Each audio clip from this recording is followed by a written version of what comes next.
Assalamualaikum warahmatullahi wabarakatuh.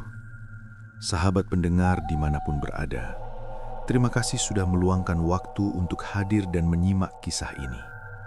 Semoga kita semua selalu diberi perlindungan oleh Allah SWT, dijauhkan dari segala mara bahaya yang tampak maupun yang tersembunyi. Pada malam yang sunyi ini, izinkan saya mengajak Anda menyelami sebuah kisah nyata yang dipercaya turun-temurun oleh warga di tanah Jawa. Kisah tentang pulangnya seorang pemuda dari pondok pesantren dan tentang kejahatan gaib yang mengintai lurah desanya dari balik kegelapan. Tarik napas sejenak dan dengarkan baik-baik. Malam itu, angin bertiup pelan, namun dinginnya terasa menembus hingga ke tulang. Jam di dinding stasiun menunjukkan hampir pukul 11 malam ketika kereta ekonomi jurusan Surabaya-Purwokerto berhenti di stasiun Kebumen. Suaranya melengking panjang, memecah kesunyian kota kecil yang telah lama terlelap. Dari salah satu gerbong, turun seorang pemuda bertubuh sedang mengenakan jaket hitam lusuh dan sarung yang digulung rapi. Di bahunya tergantung tas kain sederhana. Warnanya sudah pudar dimakan waktu. Wajahnya tenang, namun sorot matanya menyimpan sesuatu yang sulit dijelaskan. Dialah Ahmad Rashid, santri yang baru saja pulang setelah bertahun-tahun mondok di sebuah pesantren tua di Jombang. Begitu kakinya menginjak peron stasiun, Ahmad berhenti sejenak. Ia memejamkan mata, menghirup udara kampung halaman yang bercampur bau besi rel, tanah lembab, dan angin selatan selaut. Namun entah mengapa, dadanya terasa berat. Kenapa rasanya begini? Gumamnya lirih. Sejak beberapa bulan terakhir di pesantren, tidurnya sering terganggu mimpi aneh. Dalam mimpinya, ia melihat balai desa Karangwuni diselimuti kabut hitam. Ada suara orang mengerang kesakitan dan sesosok bayangan berdiri menatapnya dari kejauhan. Kiainya pernah berkata, jika mimpi datang berulang dan meninggalkan rasa takut yang sama, bisa jadi itu bukan sekadar bunga tidur. Ahmad menghibaskan pikirannya. Ia melangkah keluar stasiun dan memilih berjalan kaki menuju desa Karangwuni, desa kecil di pinggir perbukitan menoreh. Jalanan sepi, hanya sesekali terdengar suara anjing melolong dari kejauhan. Lampu jalan berwarna kuning redup, sebagian berkedip seperti hampir padam. Semakin jauh ia melangkah, suasana semakin sunyi. Angin menyapu pepohonan bambu di tepi jalan, menimbulkan bunyi gesekan yang terdengar seperti bisikan pelan. Mas Ahmad, langkahnya terhenti. Dari arah warung kecil yang hampir tutup, seorang bapak paruh baya memanggilnya. Ahmad mengenali wajah itu, Pak Darto, tetangga desanya. Pak Darto? Jawab Ahmad sambil mendekat. Bapak itu menatap Ahmad lama, seolah memastikan bahwa yang berdiri di depannya benar-benar manusia, bukan bayangan. Alhamdulillah, sampean pulang, Mas, katanya pelan. Suaranya terdengar lega, namun juga cemas. Ada apa, Pak? Pak Darto menoleh ke kanan dan kiri, lalu mendekat sambil merendahkan suara. Lurah sakit keras, Mas. Sudah berbulan-bulan. Dokter angkat tangan. Tiap malam beliau teriak-teriak, badannya kejang, katanya lihat macam-macam. Orang-orang bilang Pak Darto berhenti sejenak, menelan ludah. Kena kiriman. Kata itu menggantung di udara. Kiriman, santet. Jantung Ahmad berdegup lebih cepat. Tanpa sadar, telapak tangannya terasa dingin. Sejak kapan, Pak? Sejak lurah menutup tambang pasir di sungai. Banyak yang gak seneng.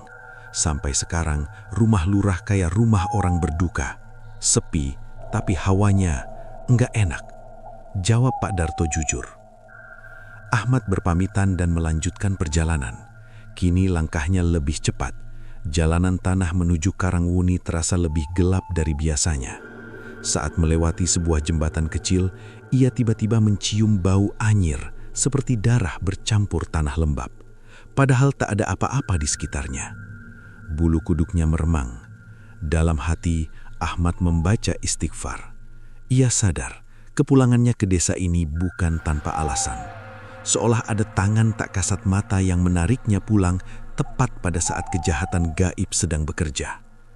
Ketika lampu-lampu rumah desa Karangwuni mulai terlihat, Ahmad berhenti lagi. Ia menoleh ke arah balai desa yang berdiri agak terpisah. Di bawah cahaya bulan yang setengah tertutup awan, bangunan itu tampak suram. Kabut tipis menggantung di sekitarnya, persis seperti yang ia lihat dalam mimpinya. Ahmad menelan ludah. Ya Allah, kalau ini benar panggilan, kuatkanlah aku.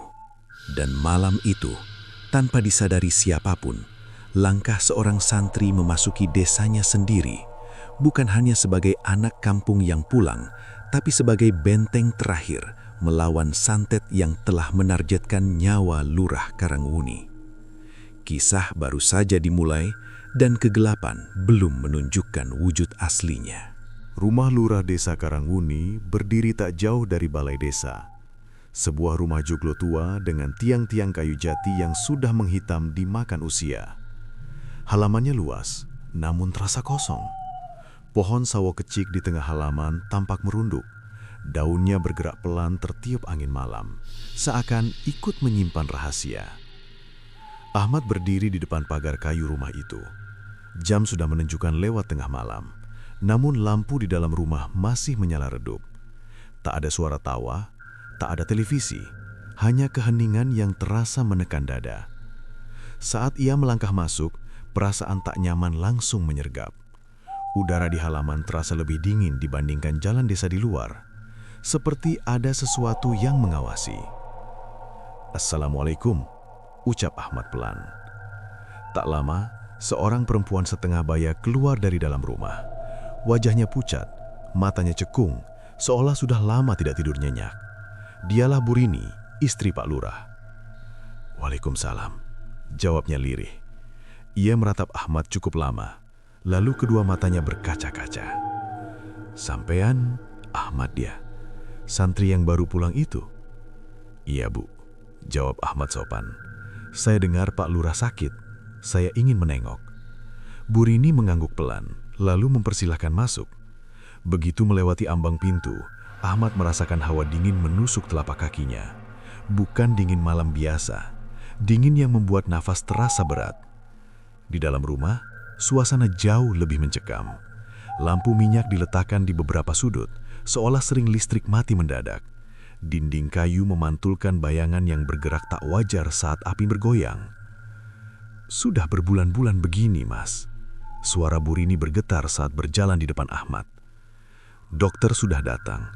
Ustadz dari luar desa juga sudah dipanggil. Tapi tiap malam keadaannya makin parah." Mereka berhenti di depan sebuah kamar. Dari balik pintu terdengar suara nafas berat diselingi erangan tertahan. Saat pintu dibuka, Ahmad seolah masuk ke ruang yang berbeda. Udara di dalam kamar terasa lembab dan pengap. Di ranjang kayu besar, Pak Lurah Sastrowijoyo terbaring lemah. Wajahnya pucat keabu-abuan, tubuhnya kurus, dan keringat dingin membasahi keningnya meski udara terasa dingin. "Pak," panggil Burini pelan. Mata Pak Lurah terbuka perlahan. Tatapannya kosong, seperti orang yang tidak sepenuhnya berada di dunia ini.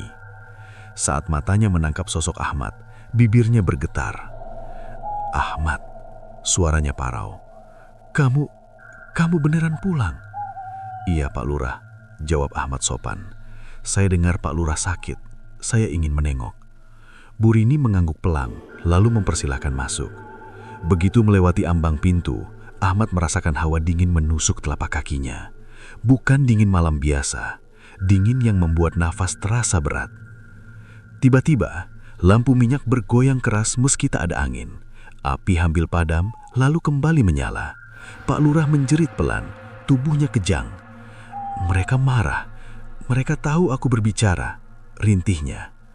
Ahmad berdiri, wajahnya tenang, namun hatinya waspada. "Burini," ucapnya mantap. "Mulai malam ini, jangan tinggalkan Pak Lurah sendirian. Insya Allah, Saya akan bantu, tapi kita harus kuat.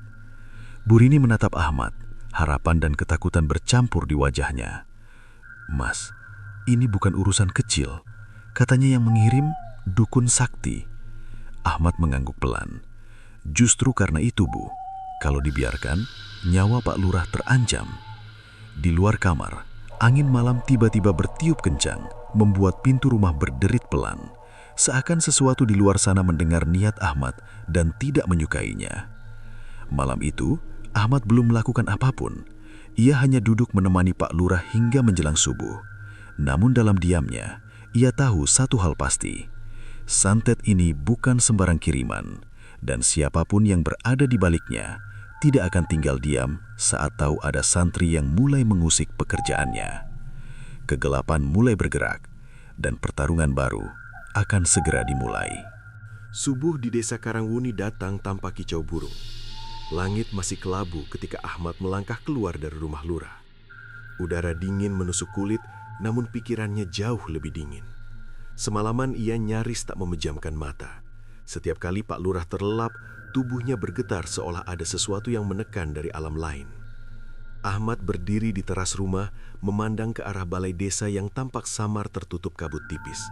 Hatinya semakin yakin, santet ini memiliki akar yang kuat, bukan kiriman asal-asalan. Mas Ahmad, suara pelan memanggil dari samping rumah. Seorang lelaki tua berdiri bersandar pada tongkat kayu. Rambutnya putih seluruhnya. Kulitnya keriput, namun matanya tajam dan jernih. Ahmad langsung mengenalnya. Mbah Wiryo, ucap Ahmad terkejut. Orang tua itu mengangguk pelan. Mbah Wiryo, sesepuh desa Karangwuni, mantan juru kunci mata air tua di perbatasan Kebumen dan Purworejo. Ia dikenal jarang keluar rumah kecuali ada hal besar yang terjadi. Saya tahu sampean semalaman di sini, kata Mbah Wiryo lirih. Dan saya tahu apa yang sedang menyerang lurah. Ahmad menelan ludah.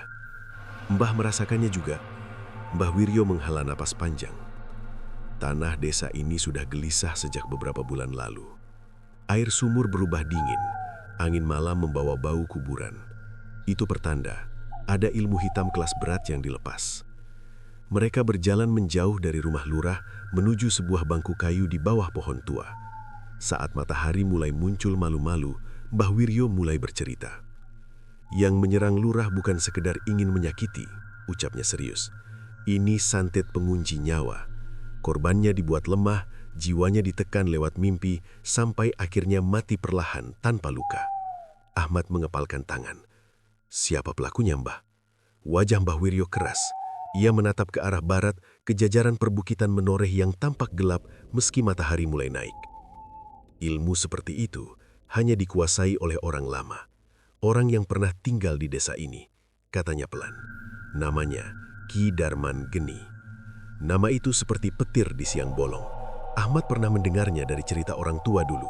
Seorang dukun sakti yang pernah terusir dari Karangwuni puluhan tahun lalu karena praktek pesugihan dan tumbal. Bukankah dia sudah pergi jauh, Mbah? Tanya Ahmad. Pergi, tapi ilmunya tidak pernah mati, jawab Mbah Wiryo. Sekarang dia tinggal di dukuh terpencil wilayah Banyumas, dekat hutan jati. Banyak orang kaya gelap datang kepadanya. Kalau ada pesanan besar, dia tidak pernah menolak. Ahmad terdiam. Semua potongan mulai menyatu. Penolakan tambang ilegal, ancaman tersembunyi, lalu sakit aneh yang tak bisa dijelaskan. Kalau benar dia, kata Ahmad pelan, maka santet ini belum selesai. Mbah Wiryo mengangguk berat. Benar, Rukiah saja hanya menahan. Kalau sumbernya tidak diputus, serangannya akan datang lebih ganas. Siang itu, Ahmad kembali ke rumah lurah. Keadaan Pak Lurah sedikit lebih tenang, namun wajahnya masih pucat. Saat Ahmad duduk di sampingnya, Lurah membuka mata perlahan. Mas Ahmad, dibisiki, semalam aku dengar suara orang ketawa dari arah barat. Ahmad menenangkan dengan senyum tipis. Pak Lurah jangan takut, ada Allah. Namun dalam hati, Ahmad tahu musuh sedang mengintai. Malam harinya, saat Ahmad sholat Isya di masjid desa, kejadian aneh terjadi. Di rakaat terakhir, angin tiba-tiba masuk ke dalam masjid, membuat pintu kayu terbuka sendiri dengan suara keras. Lampu masjid bergetar. Beberapa warga terkejut. Mas Ahmad, itu kenapa? Bisik seorang jamaah. Ahmad merasakan dada sesak. Ini bukan angin biasa, ini peringatan. Sepulang dari masjid, Ahmad berjalan sendiri melewati jalan sepi. Di tengah jalan, langkahnya terhenti. Dari balik rumpun bambu, ia mencium bau tanah kuburan yang sangat kuat. Samar-samar, ia mendengar bisikan. Pulang saja santri kecil. Ahmad memejamkan mata, membaca ayat kursi dengan nafas teratur. Saat matanya terbuka, bisikan itu lenyap, namun bulu kuduknya masih berdiri. Ia sadar satu hal penting malam itu. Ki Darman Geni telah mengetahui ada seseorang yang mulai menelusuri jejaknya. Dan sejak saat itu, langkah Ahmad tidak lagi diawasi, melainkan diincar. Malam Jumat Kliwon turun perlahan di desa Karanguni. Langit gelap tanpa bintang, seolah awan hitam sengaja menutup cahaya. Sejak maghrib, suasana desa terasa berbeda. Angin bertiup berputar-putar, tidak menentu arahnya. Anjing-anjing kampung melolong lebih sering dari biasanya. Ahmad berdiri di dalam rumah lurah, tepat di ruang tengah yang lampunya sengaja diredupkan. Ia meminta hanya satu lampu minyak dinyalakan. Tak ada radio, tak ada suara televisi, hanya keheningan yang mencekam. "Bu Rini," ucap Ahmad pelan namun tegas, "tolong singkirkan semua benda yang dulu pernah dibawa orang tak dikenal. Tidak boleh ada apapun selain Al-Quran." Bu Rini mengangguk, meski tangannya gemetar. Ia mengeluarkan beberapa benda dari lemari, kain kecil berlipat, botol berisi air keruh, dan sebentuk paku berkarat yang dibungkus benang hitam. Ahmad menahan napas melihatnya. Ini kenapa dulu disimpan, Bu?" tanya Ahmad. "Kata orang itu supaya rumah tetap aman," jawab Bu Rini dengan suara hampir menangis. Ahmad menggeleng pelan. Justru ini pintu masuknya. Semua benda itu diletakkan di halaman belakang, siap dimusnahkan setelah rukyah selesai. Di kamar, Pak Lurah terbaring dengan wajah tegang. Matanya terbuka, menatap langit-langit seolah melihat sesuatu yang tak terlihat oleh orang lain. "Mas Ahmad," katanya lemah, "mereka datang lagi." "Tenang, Pak," jawab Ahmad sambil duduk di samping ranjang. "Dengarkan suara saya, jangan ikuti apapun yang Bapak lihat." Ahmad mulai membaca basmalah, suaranya pelan namun mantap. Lalu disusul ayat-ayat ruqyah yang ia pelajari dari kiainya.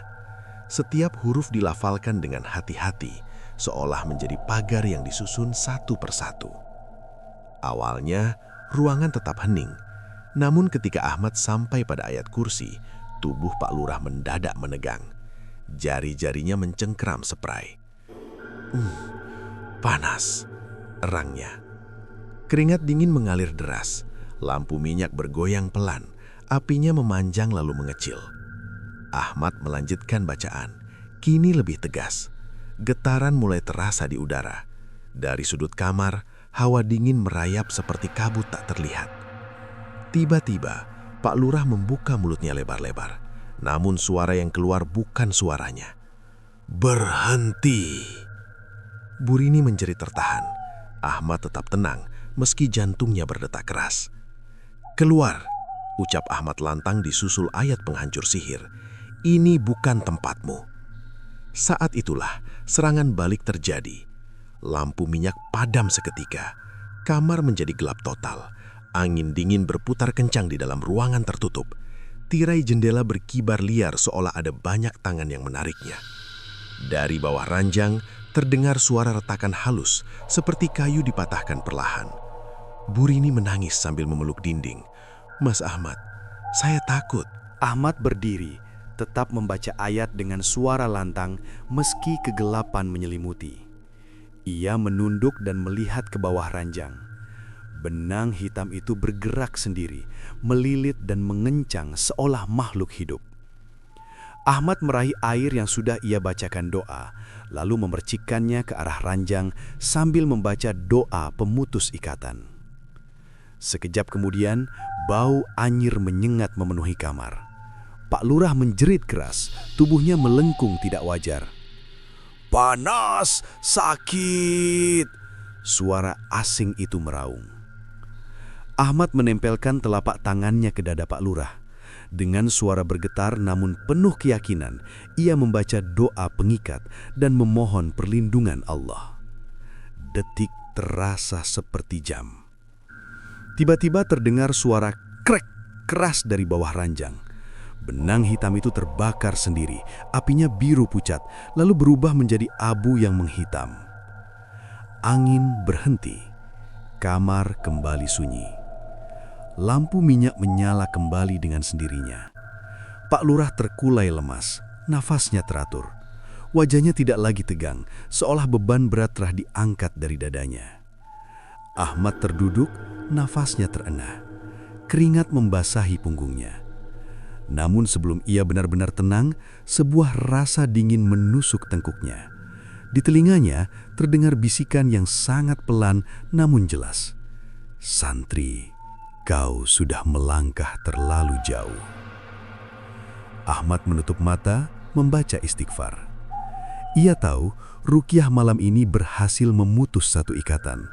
Namun di saat yang sama, ia juga tahu satu hal yang lebih menakutkan. Ki Darman Geni kini benar-benar sadar dan tidak akan tinggal diam. Pertarungan belum selesai.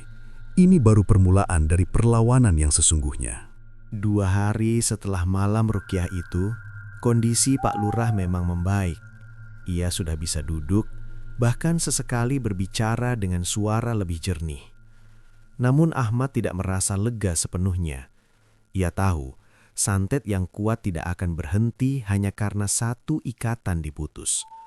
Justru, saat inilah serangan lanjutan paling berbahaya bisa terjadi. Pagi itu, Ahmad duduk di serambi rumah lurah bersama Mbah Wiryo. Udara pagi terasa berat, seolah membawa firasat buruk. "Mbah," kata Ahmad pelan, "kalau dibiarkan, Ki Darman akan menyerang lagi." Mbah Wiryo mengangguk, wajahnya serius. "Benar, ilmu orang itu seperti ular. Kalau kepalanya tidak dipukul, ia akan menggigit lagi." Keputusan pun diambil. Sumber santet harus dihadapi langsung. Menjelang duhur, Ahmad dan Mbah Wiryo berangkat menuju wilayah Banyumas Barat. Mereka menumpang mobil bak terbuka hingga batas desa terakhir, lalu melanjutkan perjalanan dengan berjalan kaki. Jalan tanah merah membelah hutan jati yang rapat. Semakin jauh melangkah, semakin sunyi suasananya.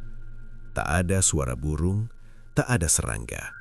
Hanya suara langkah kaki dan nafas yang terdengar. "Dukuh itu sudah lama ditinggalkan," ujar Mbah Wiryo sambil menunjuk ke depan. "Orang-orang pindah karena sering sakit dan kerasukan." Saat memasuki wilayah dukuh, Ahmad merasakan tekanan di dadanya. Udara terasa lembab, bau tanah basah bercampur daun kering yang membusuk. Beberapa rumah kayu tampak reot, pintunya terbuka, seperti ditinggalkan terburu-buru. Di tengah dukuh, berdiri satu rumah yang masih utuh, lebih gelap dari sekitarnya. Di depan rumah itu tergantung kain hitam lusuh yang bergerak pelan meski tak ada angin. "Disitulah dia," bisik Mbah Wiryo. Ahmad melangkah lebih dulu. Setiap langkah terasa berat, seperti ada yang menahan dari belakang. Ketika ia hampir mencapai teras rumah itu, pintu kayu itu terbuka sendiri dengan suara berderit panjang. Dari dalam terdengar suara tawa kecil yang serak. "Akhirnya datang juga." Seorang lelaki tua keluar perlahan. Tubuhnya kurus, rambutnya panjang memutih, dan matanya merah menyala, seolah tak pernah tidur. Ialah Ki Darman Geni, santri kecil dari Karangwuni. Aku sudah mencium baumu sejak kau mulai membaca ayat-ayat itu. Ahmad menahan diri, menjaga adab. "Saya datang bukan untuk mencari musuh," ucapnya tenang. "Hentikan santet itu. Pak Lurah tidak bersalah." Ki Darman tertawa pelan, namun tawanya membuat udara di sekeliling bergetar. "Bersalah," katanya. "Dia menghalangi rezeki orang besar. Aku hanya menjalankan pesanan." Mbah Wiryo melangkah maju. "Darman, hentikan ini. Jangan tambah dosa." Wajah Ki Darman mengeras. "Diam orang tua. kau tahu apa risikonya mengganggu jalanku." Tiba-tiba suasana berubah. Ahmad merasa sekelilingnya berputar, rumah-rumah reyot lenyap, berganti pemandangan gelap. Ia melihat bayangan masa lalunya, wajah ayahnya, suara kiainya, ketakutan terdalam yang pernah ia pendam. Ini serangan batin. Ahmad memejamkan mata, menggenggam tas kecil berisi Al-Quran. Hasbi Allahu la ilaha illa huwa. Zikirnya mengalir, pelan namun stabil. Bayangan itu mulai retak. Kidarman mundur selangkah. Masih kuat rupanya. Gumamnya kesal. Ahmad membuka mata. Pandangannya kembali ke dukuh gelap. Tanpa ragu, ia melangkah mendekati Kidarman dan mengeluarkan botol air doa. Ilmu ini tidak akan saya lawan dengan kemarahan, tapi dengan izin Allah. Ia memercipkan air ke tanah di depan rumah. Seketika, terdengar suara jeritan melengking, bukan dari manusia. Dari dalam rumah, benda-benda berjatuhan sendiri. Bau anyir menyeruak kuat.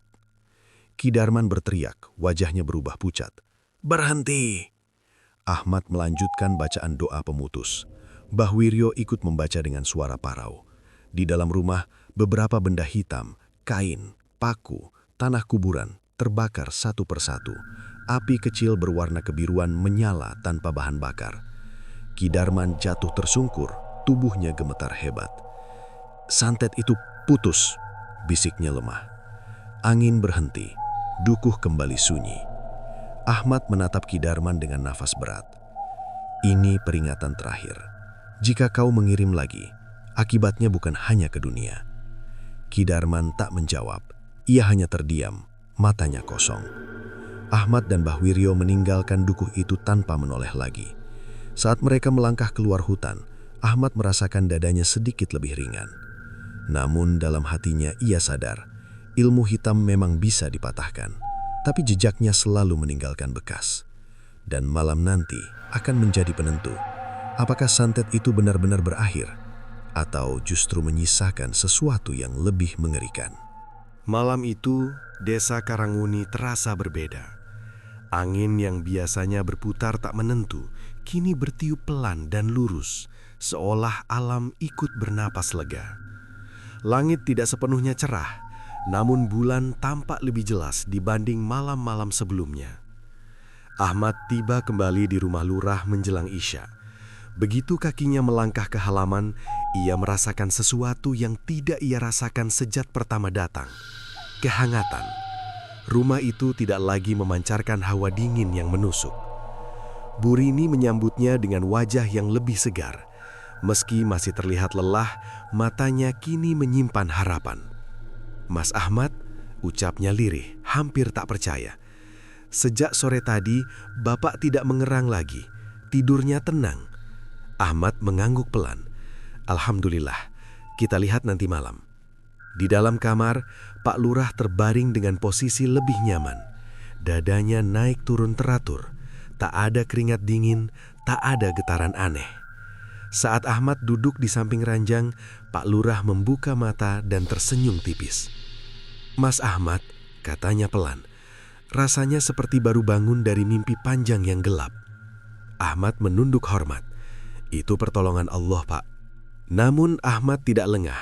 Ia tahu malam pertama setelah pemutusan santet adalah malam paling rawan. Jika masih ada sisa ikatan, ia akan muncul saat korban tertidur paling dalam. Menjelang tengah malam, Ahmad tetap berjaga. Ia duduk bersila di sudut kamar, membaca zikir pelan. Lampu minyak menyala stabil, apinya tidak lagi bergoyang liar. Sekitar pukul 2 dini hari, Pak Lurah bergerak sedikit, napasnya berubah lebih cepat. Ahmad langsung waspada.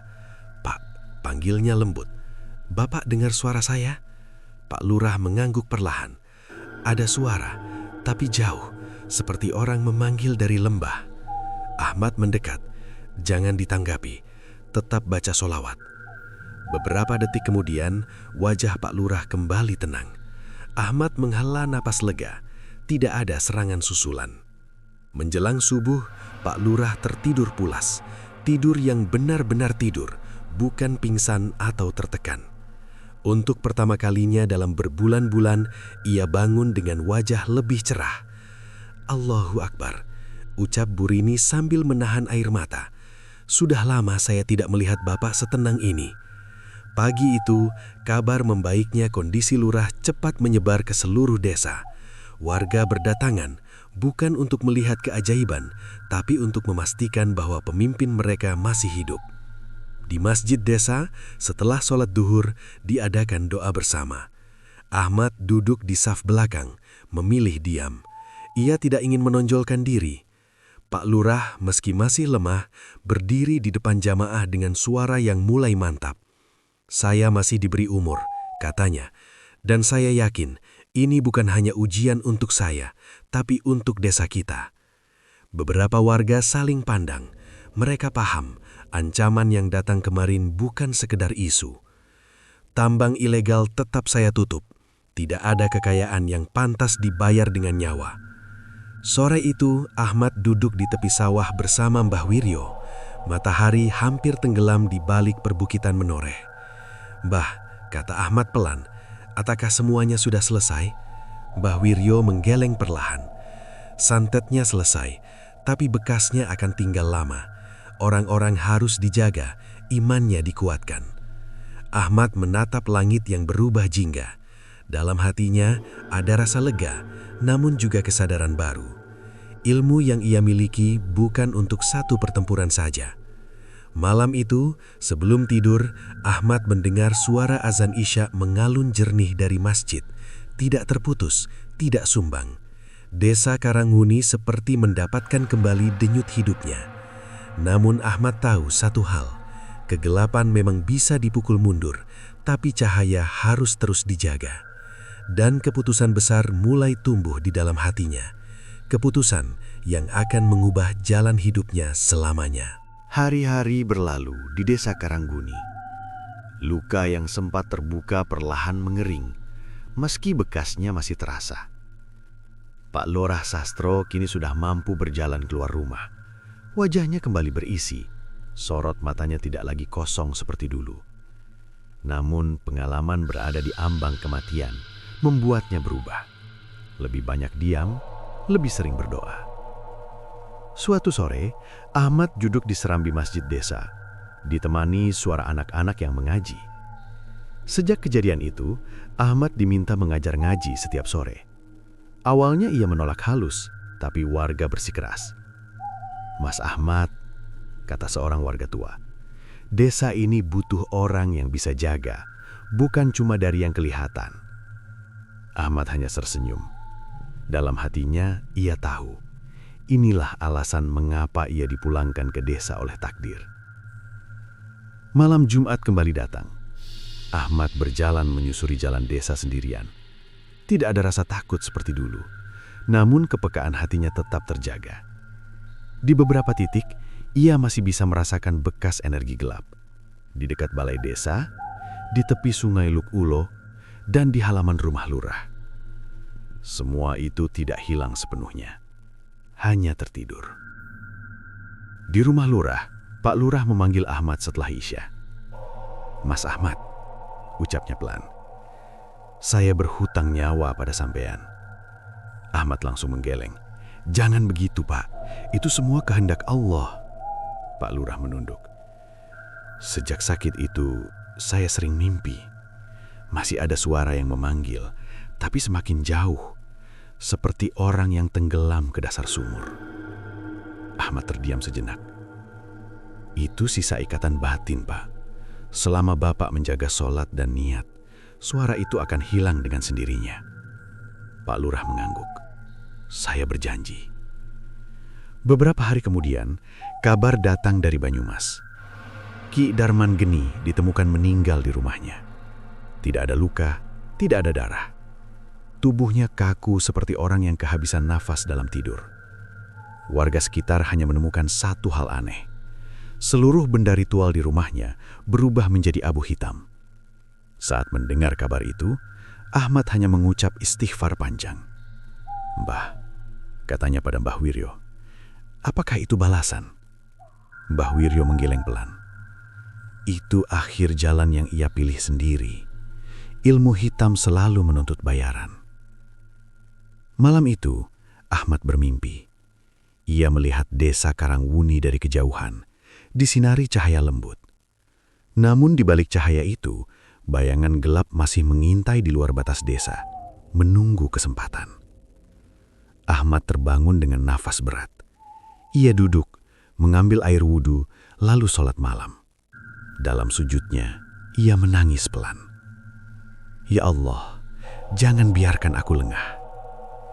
Sejak saat itu, Ahmad menetap di Karangwuni. Ia menolak tawaran bekerja di kota. Ia memilih hidup sederhana, mengajar ngaji, membantu warga, dan menjaga Esa dengan doa serta kewaspadaan. Orang-orang mulai memanggilnya Ustadz Ahmad, meski ia selalu membenarkan, "Saya hanya santri pulang kampung." Namun mereka tahu, di balik kesederhanaannya, Ahmad adalah benteng terakhir jika kegelapan kembali mencoba masuk. Karena di tanah Jawa, santet, dengki, dan niat jahat tidak pernah benar-benar hilang. Ia hanya menunggu saat manusia lengah. Dan selama masih ada orang-orang yang menjaga iman, selama masih ada doa yang dilantunkan dari hati, cahaya akan selalu lebih kuat dari kegelapan. Wassalamualaikum warahmatullahi wabarakatuh.